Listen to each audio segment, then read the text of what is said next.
En marge de la 25e édition des Ebonies qui a lieu à Yamoussoukro, les hommes et femmes du média ont effectué une course populaire le samedi 26 avril 2024 dans le but de renforcer les liens de confraternité. Pendant 1h30 de marche, de footing et de fitness, des dizaines de journalistes accompagnés des forces de l'ordre ont animé la matinée sportive, vecteur de rapprochement et de santé. Ils ont débuté à la Fondation Félix Houphouët-Boigny, allé vers Mofete, passé par la clinique Wallet, prolongé vers le feu tricolore ITB, poursuivre vers la nationale A3 et terminer au village Eboni. Jean-Claude Koulibaly, président de l'Union nationale des journalistes de Côte d'Ivoire, a montré le rôle du sport dans la stabilisation de la santé. Lorsque toute la grande famille de la presse est ainsi réunie dans un bon esprit, parce que l'esprit sportif est l'esprit le plus fair play, c'est toujours vraiment une joie pour moi.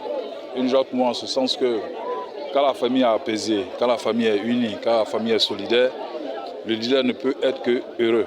Et c'est ce que je souhaite vraiment à l'UNJCI, à toute la corporation, à la communauté des journalistes, que la paix, la solidarité et l'union soient parmi nous.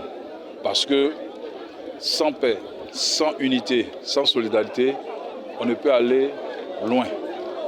Seul, on va vite. Mais si on va aller plus loin, il faut qu'on aille ensemble. Et c'est ce qui est important. Aujourd'hui, l'UNJCI a besoin de plus de stabilité et de paix. Les étudiants en journalisme venus participer au week-end des Ebonies se disent être heureux d'être parmi les doyens du domaine. Alors, ça me fait beaucoup de bien. Et c'est déjà un plaisir pour nous que l'UNJCI nous offre cette occasion de participer au week-end Eboni, principalement à ce cross qui nous permet de nous rapprocher encore plus de nos papas, nos dévanciers dans le domaine. Je suis très satisfaite. À la fin de cette séance sportive, le président de l'UNJCI a appelé les journalistes à montrer un meilleur visage aux autres car pour lui, le journalisme, c'est la lumière.